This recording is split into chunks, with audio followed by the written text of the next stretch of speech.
Assalamualaikum. Waalaikumsalam. Sahabat Shalom. Shalom. Saya perlu memperkenalkan diri nggak ya? Ya, nama saya Yefta Mulyanto. Saya mengembalakan di GPF Wadula Yahweh Kupe. Kalau yang sering ikut live streaming pasti pernah lihat saya. Saya bersama dengan Pak Ketua, Bapak Gembala Dr. Yakub Sulistyo yang menggembalakan di GPF Surya Kebenaran Ambarawa. Nah, Bapak Ibu Saudara yang dikasihi oleh Tuhan, saya sudah berkeluarga. Dedi Yakub juga malah sudah punya cucu, saudara. Kalau saya cucunya juga banyak juga, tapi di Kehila di gereja. Nah, hari ini kita akan dengarkan Dawat Elohim secara singkat karena RF Sahabat ini memang sebenarnya sahabat keluarga. Di tempat saya nanti masih sebentar lagi jam 8 jamnya sini. Dari tempat saya baru mulai. Nah, Bapak Ibu Saudara yang dikasihi oleh Tuhan, hari ini kita akan belajar Dawat Elohim yang saya beri judul, yaitu 300 dinar, saudara. Sebenarnya 300 dinar ini apa? Kita baca dulu kitab suci kita dalam kitab Injil Yohanan, pasalnya 12 ayat 1 sampai dengan yang ke-11. Injil Yohanan pasal 12 ayat 1 sampai dengan 11. Saya bacakan, Bapak Ibu Saudara menyimak dengan baik. Yohanan pasal 12 ayatnya 1 sampai dengan yang ke-11. Demikian Dawat Elohim. Kemudian sebelum Yesua datang ke Betania atau Betania, tempat El-Azar atau Lazarus yang telah meninggal, yang telah dia bangkitkan dari antara orang mati itu berada. Lalu di sana mereka mengadakan perjamuan malam baginya, dan Marta terus melayaninya. Dan seorang dari antara mereka yang duduk makan dengan dia adalah El-Azar. Selanjutnya dengan mengambil 1 liter minyak wangi, minyak nard yang murni, yang mahal, Miriam mengurapi kaki Yesua dan menyeka kedua kakinya dengan rambutnya, dan rumah itu dipenuhi dengan keharuman minyak wangi itu. Kemudian Yehudas Iskariot bin Simon, seorang dari antara para talmidnya yang akan segera mengkhianati dia, berkata, "Mengapa minyak wangi itu tidak dijual 300 dinar dan diberikan kepada orang-orang miskin?" Nah, perhatikan kata 300 dinar, saudara. Namun dia mengatakan hal itu bukan karena dia peduli terhadap orang miskin, melainkan karena dia seorang pencuri dan dia memegang kantong uang, dan apa yang dimasukkan dia mengambilnya. Lalu Yesua berkata, "Biarkanlah dia, karena dia telah menyimpannya untuk hari penguburan. Sebab kamu selalu mempunyai orang miskin bersamamu, tetapi kamu tidak selalu mempunyai aku." Kemudian kerumunan orang banyak dari antara orang-orang Yahudi mengetahui bahwa dia ada di sana, dan mereka datang bukan karena Yesua, melainkan juga supaya mereka dapat melihat El-Azar yang telah dia bangkitkan dari antara orang mati. Namun para imam kepala berencana untuk membunuh El-Azar juga, karena berkaitan dengan dia, banyak di antara orang-orang Yahudi berpaling dan percaya kepada Yesua. Amin. Nah, secara singkat saudara, saya sampaikan kepada saudara bahwa ini sebuah kisah tentang bagaimana Yesua diurapi oleh Miriam dengan minyak nard, minyak yang sangat mahal. Nah, ada beberapa hal yang saya catat di sini, saudara. Saudara perhatikan baik-baik. Nah, Yesua itu ada di Betania, dalam bahasa Ibrani disebut Betena. Betena itu artinya rumah dari pohon ara. Itu artinya Betania atau Betana. Ini artinya, saudara. Jadi Yesua itu ada di sana. Dan saudara yang dikasih oleh Bapak Yahweh, yang kedua adalah di tempat ini banyak terjadi keajaiban. El-Azar atau Lazarus saya membiasakan diri, nanti saya kasih tahu ya, saya membiasakan diri ke jemaat yang saya layani untuk nama-nama saya selalu kembalikan, karena nama ini sebenarnya nggak boleh dirubah. Miriam ya, Maria ya Miriam aslinya. Kalau kitab, makanya kalau kayak kitab Yohanan, saya tulisnya pasti Yohanan. Kalau yang baru pasti tak kasih mirip Yohanan, Yohanes, Matius, Matius, misalnya begitu ya.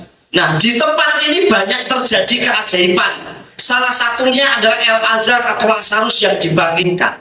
Dan dampaknya banyak orang menjadi percaya kepada Yesus Masiah. Di mana-mana pasti terjadi.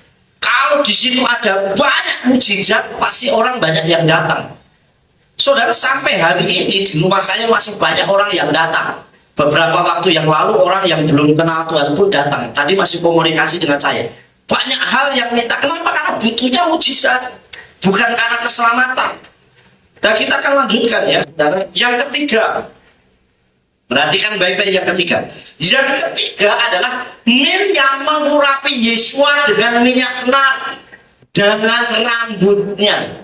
Artinya rambut adalah mahkota, di mana mahkota yang berharga bagi manusia itu hanya bisa dipakai untuk mengurapi Tuhan.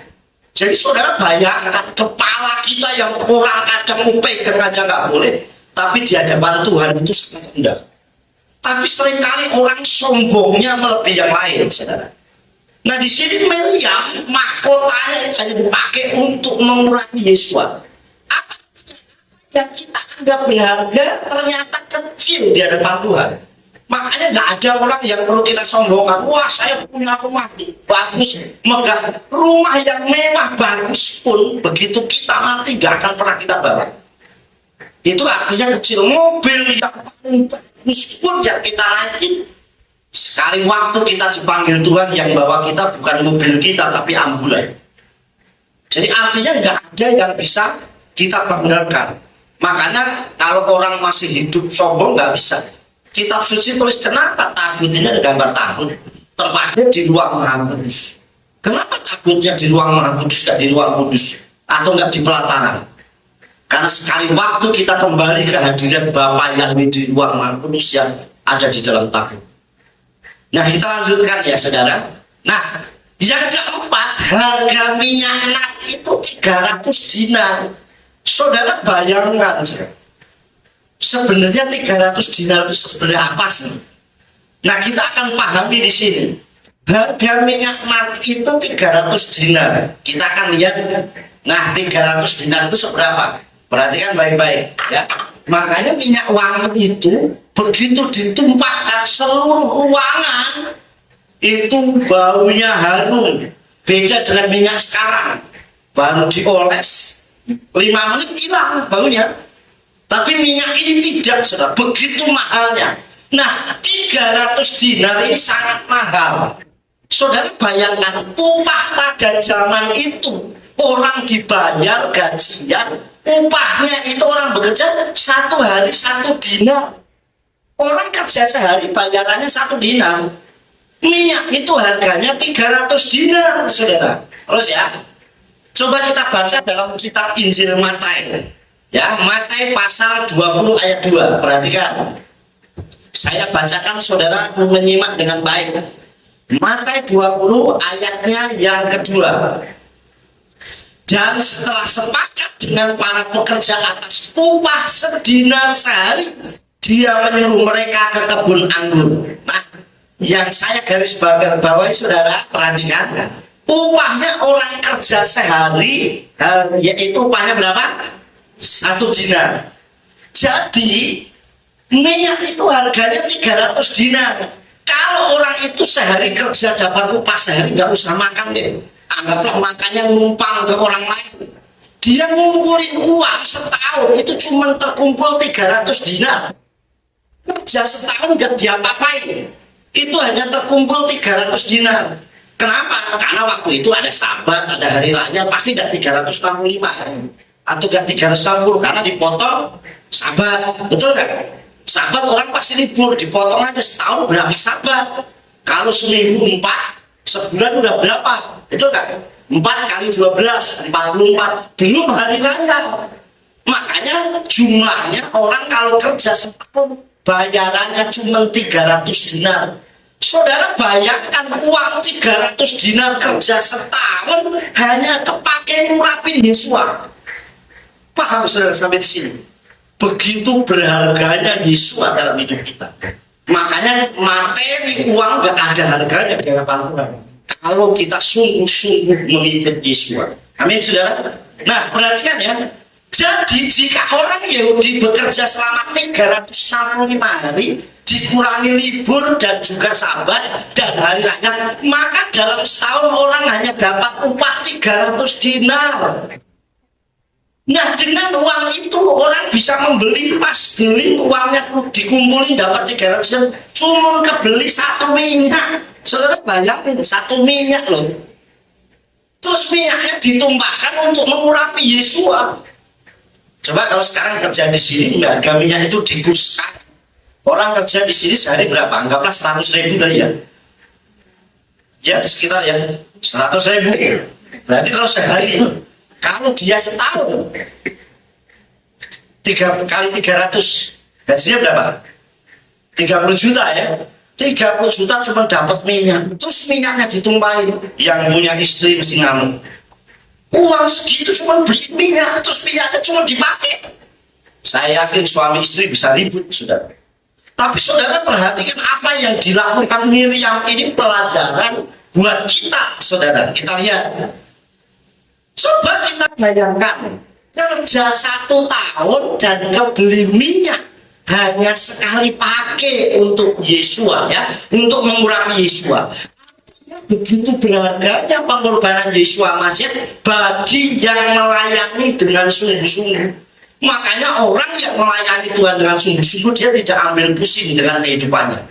Mau jaraknya jauh, mau cuacanya ekstrim, saya harus ngeluarin uang banyak, saya harus menaruh banyak hal. Orang tidak pernah pikirkan. Kenapa? Karena dia lebih mengasihi Elohim daripada mengasihi kehidupannya. Amin saudara. Amin. Jadi kalau kita sungguh-sungguh dengan luar biasa, pasti Tuhan buat hal yang sangat luar biasa. Kita lanjutkan.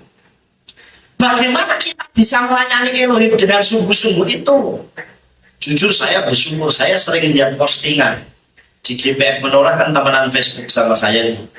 Kadang juga dari Pak Gem Tony, Pak Kris yang temenan dengan saya tuh, kalau pas support apa saya lihat, wah hebat, bagus perkembangan, dan nama Bapak Yahweh sudah dimasyurkan kemana-mana luar biasa. Saya baru bayangin, jujur nih, saya menginjakkan kaki di Goven ini ya baru sekali ini. Tapi kan tadi Pak Kepala Tony udah bilang, wah Pak sampai ujung ya. Nah ini benar-benar sampai ujung nih, perjalanan berapa jam ya? Normalnya 7 jam, nah kita hitung dari pesawatnya ini dari Semarang Jakarta 1 jam, Jakarta Makassar 2 jam, Makassar Jayapura 3 jam, terus Jayapura ke sini 1 jam, jadi 7. Saya berangkat dari rumah jam 2 siang. Jam 1 saya sudah mandi, saudara. Karena kan pesawatnya dari Semarang jam berapa, Dit? 4:30 ya. Tapi jam 2 saya udah berangkat dulu, jemput Dedi dulu. Karena saya membiasakan diri kalau pelayanan itu saya harus datang lebih awal. Orang undang saya jam 6, jam 5 saya harus sudah datang. Saya pernah ibadah pelayanan, gerbangnya masih ditutup, gembalanya belum apa-apa, saya nggak di depan. Saya selalu memberi waktu yang untuk Tuhan itu begitu. Makanya nak undang saya bilangnya kalau jam 6 saya jam 5. Ini tempat saya nanti jam 6 sore. Jam 6 sore berarti sini jam 8. Jam 4 karpetnya udah rapi ya. Saya udah bilang harus rapi. Jadi orang datang kita udah nyaman. Karena kalau RF Sabat di rumah saya. Nah saudara, sama kalau ibadah Abdallahnya Sabat, penutupan Sabatnya di tempat saya besok jam 4 sore. Jam 3 orang udah pada datang juga. Saya nggak pernah ngomong perungsung ibadah. Makanya saya selalu bilang ayo cepetan. Karena Sabat itu sangat berharga bagi Tuhan. Bayangin aja dari awal yang namanya Sabat. Kenapa sampai ditulis berkali-kali? Safor et yom hasabat tekatsu. Karena Sabat ini berbeda dengan yang lain. Berkatnya pasti berbeda. Terus Pak ibadah Minggu, Senin, salah nggak ada yang salah. Tapi Tuhan mengudaki, menguduskan Sabat. Makanya Sabat dikuduskan. Kalau bisa malah tiap hari ibadah nggak kerja nggak apa-apa, jauh lebih baik.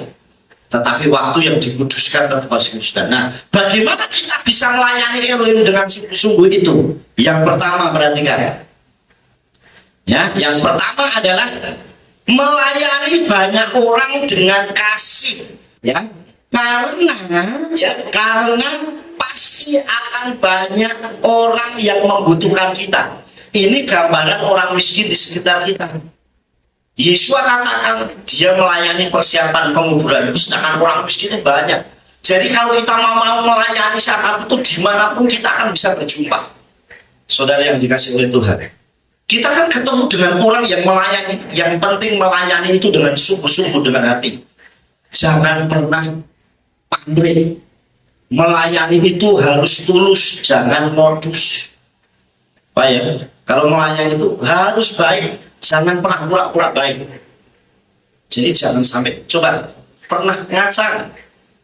Ayo, siapa tadi yang mau berangkat ibadah, mandi terus ngaca di cermin? Ada? Semuanya ya. Yang dilihat wajahnya siapa? Wajah siapa? Wajah kita sendiri. Artinya apa? Lihat diri kita sendiri. Kalau sampai di cermin itu ada saya ngaca, yang adanya kok wajahnya Pak Gembala Tony. Wah, ini bahaya ini. Pasti wajah saya, artinya lihat diri kita sendiri. Dan kita akan melihat bagaimana kalau kita memperlakukan orang dengan baik, pasti kita juga akan diperlakukan dengan baik. Kitab suci ini dasar Elohim yang luar biasa. Kenapa ditulis banyak? Tadi udah Pak Gembala ini di sidurnya RF Sabat ini tak lihat, wah lengkap banget. Banyak hal. Cuman kalau tempat saya ada bacaan Misfati Torah itu biasanya dibaca semua. Misfati Torah, Anokia mengeloika asal hojetika meeret mitsrani bifait abadi loyileka elok, itu biasa dibaca semua. Satu itu biasanya dibaca semua. Tapi ini udah lengkap. Jadi banyak hal yang isinya perempuan, laki-laki, semuanya ada semua. Karena memang sahabat keluarga. Nah, perhatikan, melayani banyak orang itu dengan kasih, karena akan banyak orang yang pasti membutuhkan kita. Jadi dimanapun orang membutuhkan kita, saudara. Dan itu gambar orang miskin di sekitar kita. Yesus ajarkan, kamu melayani aku, tapi sebenarnya di sekitar kamu itu juga banyak orang. Coba kita lihat ayatnya ya. Di dalam kitab Ifrim atau Ibrani pasal 6 ayat 10, di situ dikatakan demikian, saudara. Sakat Elohim lo Yehuat sedek welo yiskak paakem wa hafa seharite pelemahan semua bekat seharite hadosim wa otken mesari kota. Sebab Elohim bukanlah tidak adil sehingga dia melupakan pekerjaanmu dan jeripayah kasih yang telah kamu perlihatkan demi namanya, dengan telah melayani orang-orang kudus dan dengan terus melayani. Jadi sebenarnya kalau kita melayani dengan tulus, nggak usah pakai, Tuhan pasti kasih berkat buat kita kok. Tadi saya di waktu istirahat sama Dedi ngobrol, kadang jadi gembala itu jadi sorotan. Kenapa, saudara? Nanti kalau gembala, kadang dipikir gembala itu uangnya banyak terus. Padahal jujur kalau nggak ada, ya nggak ada, saudara. Tetapi kita nggak perlu, kalau nggak ada uang terus melas-melas, enggak. Sebelahnya lagi jemaat, lagi goreng ikan asin. Tuhan, saya yakin hari ini saya makan ikan asin. Enggak gitu juga. Wah, apalagi tahu nih. Tadinya Pak Kris bawa nih, tadi kok bawa ayam sudah dipotong nih. Terus doanya, Tuhan saya yakin hari ini ayam goreng di depan saya. Enggak perlu gitu juga. Tapi orang kan pandangannya, bahwa saudara yang dikasih oleh Bapak ya, selama kita tulus kita nggak pernah kekurangan. Amin. Kalau di tempat saya RF Sabat begini, saudara yang dikasih oleh Bapak ya, kita habis ibadah makan. Saya sudah bilang sama istri saya, jangan pernah meluk. Nanti selain makan buat roti kalak, karena roti kalak kan buat makan bareng-bareng per keluarga. Satu keluarga kasih roti kalak sama satu anggur. Terus makan bareng-bareng. Saya kan jangan pernah meluk. Saudara tahu sampai hari ini saya beras nggak pernah kekurangan. Amin. Bapaknya ini sanggup sejauh apa saya ngambil uang gereja? Enggak sama sekali. Serupiah saja saya enggak. Saya sudah bilang kita belajar untuk taat. Amin. Dan bapaknya, kecuali kalau roti kalah memang itu urusannya gereja. Tetapi kalau untuk makan enggak. Saudara yang dikasih oleh Bapak Yahweh, jadi itu caranya. Sebab itu bukannya nggak adil, nggak mungkin. Pasti sangat adil buat umatnya. Kalau kita sungguh-sungguh melayani, kita nggak akan pernah kekurangan. Kenapa milih yang berani memberikan harga $300 minyak untuk Yesua? Karena dia tahu bahwa di hadapan Yesua jauh lebih dahsyat kuasanya dan berkatnya dibandingkan minyak yang harganya $300. Yang kedua, jangan mengambil keuntungan untuk diri sendiri di saat melayani. Saudara, seperti Yudas Iskariot, karena akan mencuri kemuliaan Tuhan sendiri. Saudara. Jadi kalau melayani jangan pernah ngambil untuk keuntungan diri sendiri. Benar-benar harus sungguh-sungguh. Orang yang hebat, orang yang memberikan tangan itu bukan ngumpetin tangan. Orang yang hebat, orang yang memberi jempol, bukan nurunin jempol. Artinya kita beri yang terbaik untuk Bapak Yahweh Elohim. Amin. Kita dilatih, diajar, kita sudah mengenal nama Bapak Yahweh Elohim itu dahsyat luar biasa. Itu nama Tuhan yang dahsyat. Saya dari 98 sudah mengenal Bapak Yahweh Elohim sampai pelayanan dan akhirnya membuka ada kehilat yang di Kopeng. Tetapi sebenarnya jangan mengambil keuntungan untuk diri sendiri di saat melayani seperti Yudas Iskariot.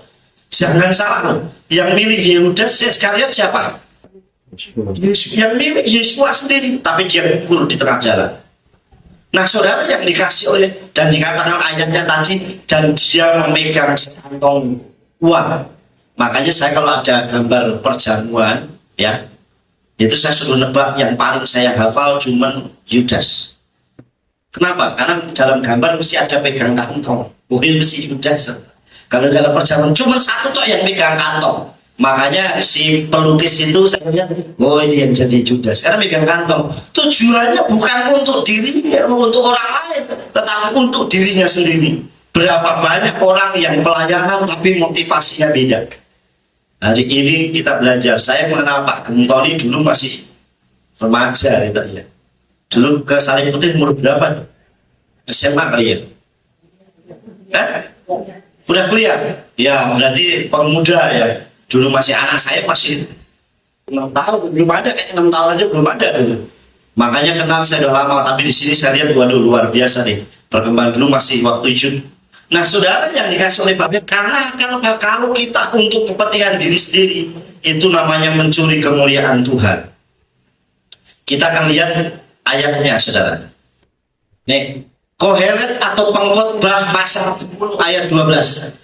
Divrevi hakam hen wasifat kesitefalinu. Kata-kata dari mulut yang bijak adalah kemurahan, tetapi bibir orang bodoh menelan dirinya sendiri. Ini seperti Yudas saat mereka mengurapi Yesua, bukan gitu, aduh Tuhan siap. Ini orang belajar yang melayani sungguh, tapi tidak. Kenapa malah dijual? Apa nggak dijual uangnya? Bisa dipakai kan bagian orang miskin.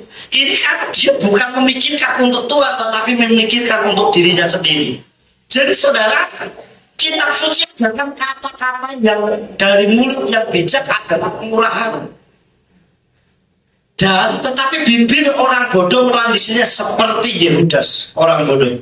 Dia menganggap uang $300 itu sesuatu yang wow bagi dirinya. Tapi sebenarnya di hadapan Tuhan tidak. Kalau kita sungguh-sungguh. Dan sebenarnya RF sahabat gini ini luar biasa. Karena memang sahabat keluarga ini mendekatkan diri antara suami, istri, dan anak.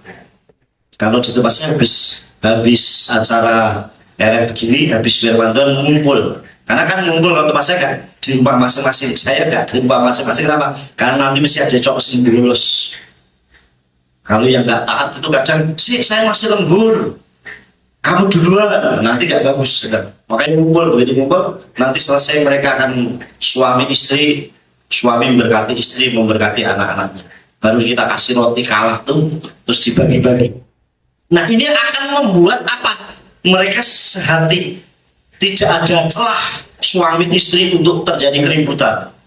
Dan setiap pagi saya selalu berdoa begini, Bapak Yahweh, segala roh untuk nenek moyang, agamawi, keturunan, kemiskinan, kecelakaan, maut, penyakit, kebodohan, saya tolak demi nama Yesus Masias. Setiap pagi saya doa gitu. Yang ada dalam diri saya hanya kekayaan, kemuliaan, sukacita, damai, sejahtera, berkat melimpah yang mendatangi saya. Orang yang baik yang saya jumpai, saya selalu menghalau dulu. Terus saya bilang rumah saya akan menjadi rumah doa, rumah berkat, rumah mujizat, sehingga siapapun yang datang akan mendapat impartasi iman yang luar biasa. Sehingga kalau saya sudah berdoa begitu, istri yang memarah nggak bisa. Kenapa? Rumah dua masa ribut, betul kan? Masa itu kadang jujur orang itu lucu. Pas masuk salon, begitu agak nggak nyaman dikit ngamuk. Dan bilangnya udah salon ya jangan ngamuk, betul nggak saudara? Tahu artinya salon? Apa? Salon itu damai. Lah kalau bilang damai ya nggak boleh marah. Bilang salon kok marah? Bilangnya salon, wah saya udah salon, tapi di situ wajahnya cemberut, gak enak. Ya tetap harus damai. Makanya yang menentukan ibadah ini saudara bukan saya, bukan pasalnya tadi, bukan Pak Pur, bukan, tapi asal. Karena kalau asal ini wajahnya udah nggak enak dulu, yang duduk di dalam menjadi nggak enak. Jadi pasti begitu. Makanya orang jadi asal itu orang yang murah senyum. Wes di rumah lagi ada apapun tetap senyum, punya gigi nggak punya gigi senyum saja. Itu orang yang akan duduk itu mesti nyaman. Paham sudah? Coba tengok kanan kiri kasih senyum deh. Senyumnya kurang berapa kon? Enggak kan? Yang nerima seneng nggak?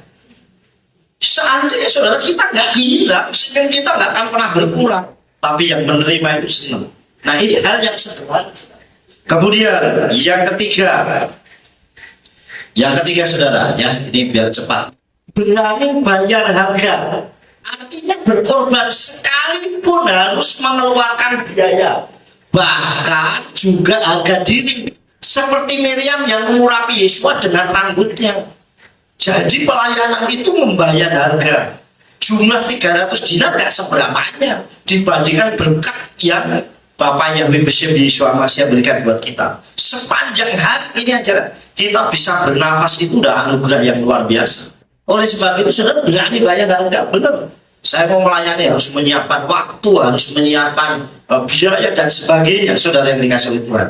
Inilah yang terjadi, bayar harga itu penting. Ini ayatnya saudara. Di dalam kitab Yona atau Yunus, Yona pasal 2 ayat 9. Wa bahwa toda SBK lah asal nadanti asaleman Yesua ta'ala Yahweh. Tetapi aku dengan suara ucapan syukur biarlah aku berkorban kepadamu. Apa yang telah kunazarkan akan membayarnya. Keselamatan adalah milik Yahweh. Jadi lakukan, saudara yang dikasih oleh Bapak Yahweh, apa yang memang sudah menjadi tugas dan lakukan yang kita lakukan.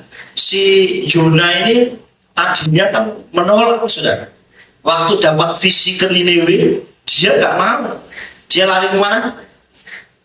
Ke Tarsis saudara. Ini Niniwe di Tarsis. Kenapa kok Yona sampai lari? Memang wajar. Secara manusia dia nggak mungkin, karena di Niniwe itu hukuman matinya memberikan. Orang udah di sini ditarik saudara. Jadi pasti bisa copot. Iya wajar, berapa banyak teman-teman Yona yang ada di sana lewat semua. Dia tetapi kalau sudah Yahweh yang putus, pasti Tuhan itu pasti selesaikan. Amin.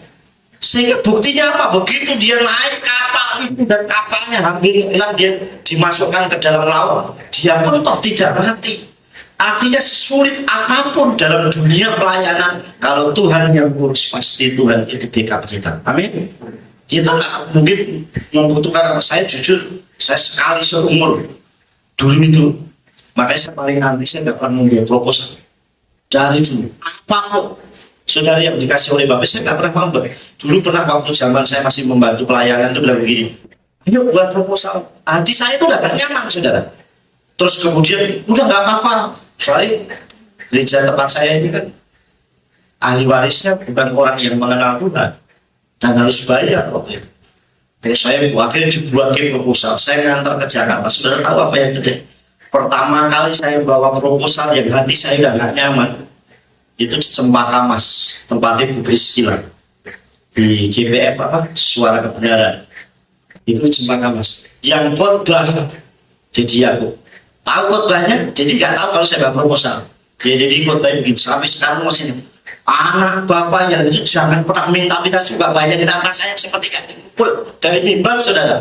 Waduh rasanya saya nggak nyaman, bener-bener nggak nyaman. Jadi nggak tahu saya nggak proposal, ya tetap nggak jadi saudara. Dan hari itu saya mulai enggak. Tapi saudara tahu apa yang terjadi saat saya sungguh-sungguh. Sekalipun saya cuma dikasih waktu 2 minggu untuk melunasi, membayar apa namanya, kehilangan tempat yang saya tempatin itu. Zaman dulu 200 juta loh saudara.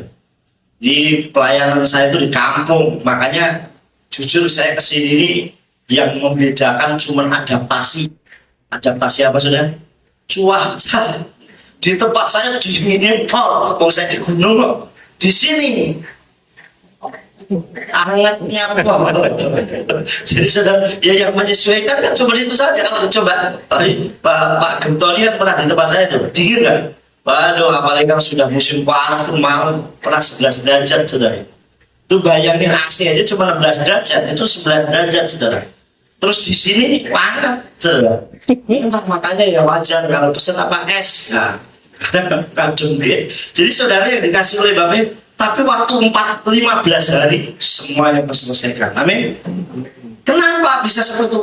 Hati kita yang harus sungguh-sungguh terus. Jadi saudara ya, tetapi aku dengan suara ucapan syukur biar aku berkorban mau untuk melayani Tuhan itu namun sungguh-sungguh. Dan di Provinsi ini salah satu bagi saya hebat di ujung Indonesia bisa mengenal Bapak Yahwi yang luar biasa. Saudara. Dan jumlahnya sudah banyak begini ini. Udah berapa Pak? 50-an lebih ya? Berapa? 100, wah luar biasa loh. Saudara udah 100 di ujung jadi bisa ratusan orang bisa mengenal Bapak Yahwi.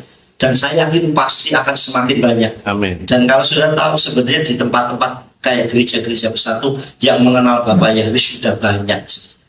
Tapi tiang takut, masih sungkan, gak enak sama Pak Gemnya, gak enak sama temennya, masih nyaman. Tapi sebenarnya udah banyak orang yang mengenal Bapak Yahwi. Buktinya saya ada teman itu gembalanya, itu ada sebuah gereja besar, itu dulu menolak nama Bapak Yahwi.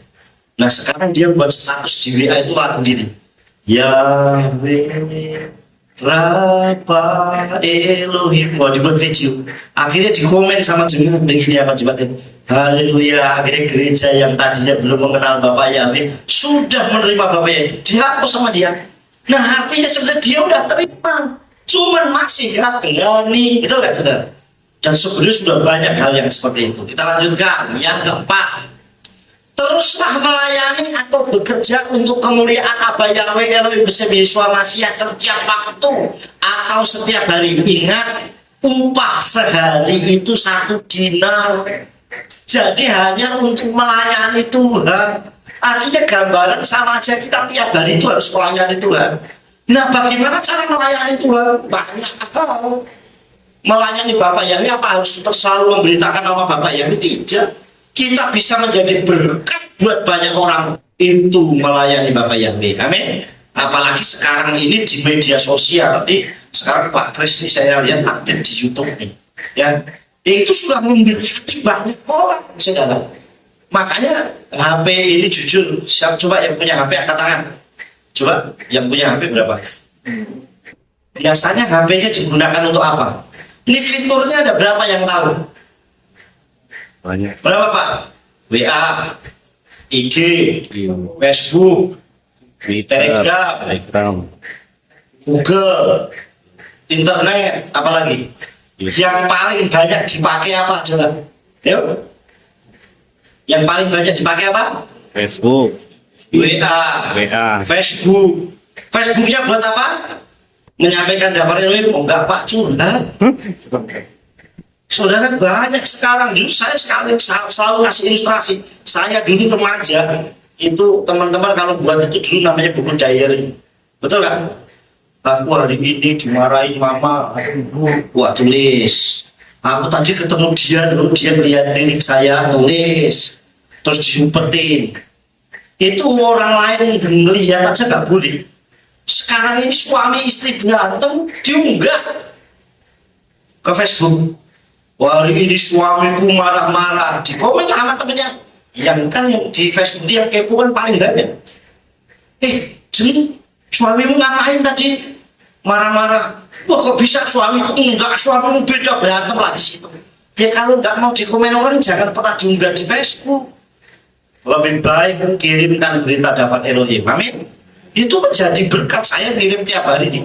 Saya hari ini nanti malam saya ngirim renungan yang ke 1550 yang tercatat saudara.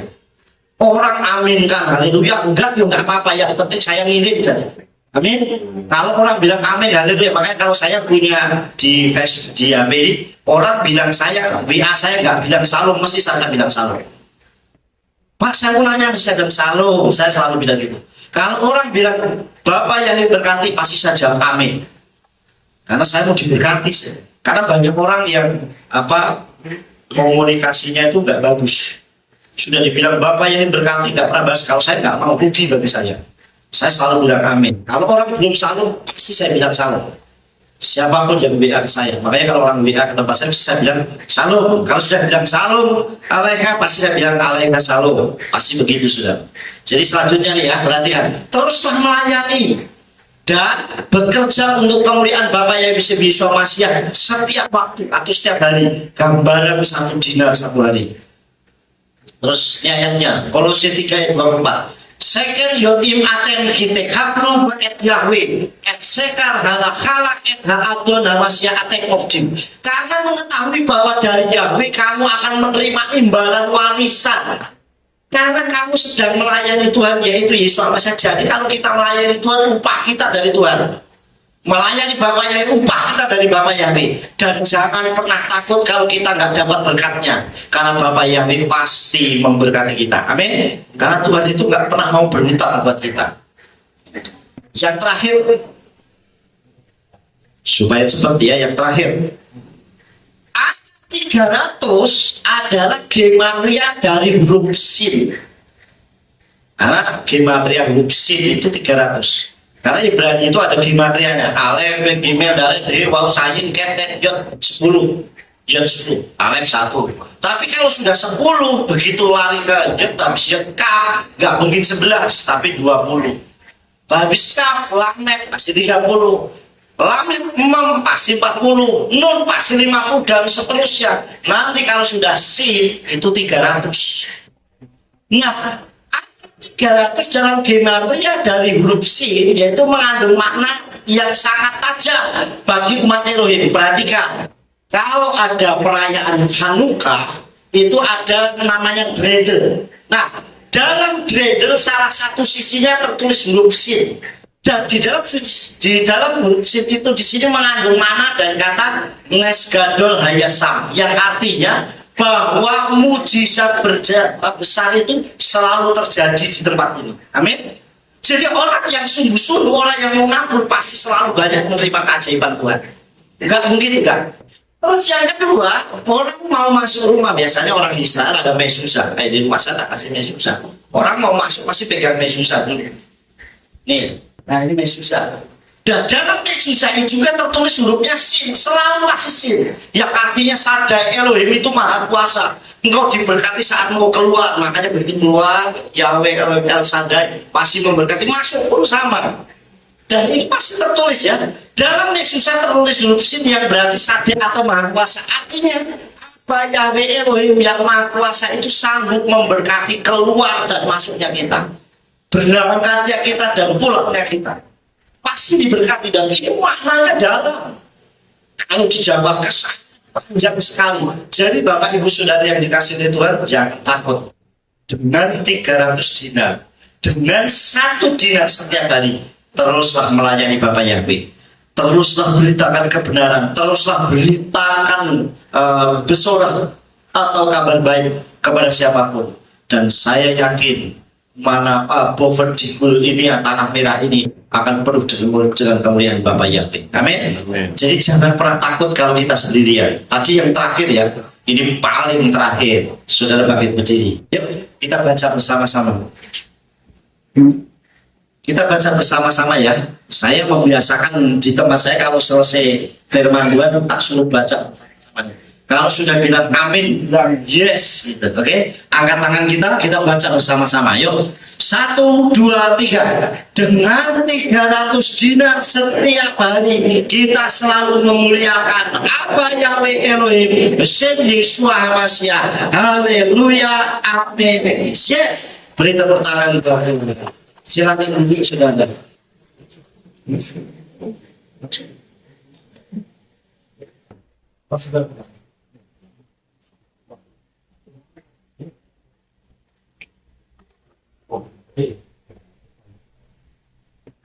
Ya. Ini sorry sampai jam berapa Pak? Sedikit lagi. Oke. Ya pas jam 7 di sini. Kita berdoa dulu saudara. Baru ata Yahweh Eloheinu melek olam, baru ata Yahweh Eloheinu melek olam, bersama Tuhan Yesus Masiah, Ruh Kodes kila olam faed. Bapa, kami mengucap syukur atas penyertaan-Mu yang sempurna saat ini. Mempelai-Mu berarti menyampaikan daftar-Mu, tapi mempelai-Mu percaya bahwa Ruh Kodes akan selalu berbicara kepada kami. Dan kami percaya tempat ini akan penuh dengan kemuliaan-Mu, dan nama Abba Yahweh Elohim terus dimasyurkan, dan banyak jiwa dimenangkan untuk kemuliaan nama-Mu. Terima kasih Bapa, kami berkatinya yang demi nama Adonai Yeshua HaMashiach. Amin.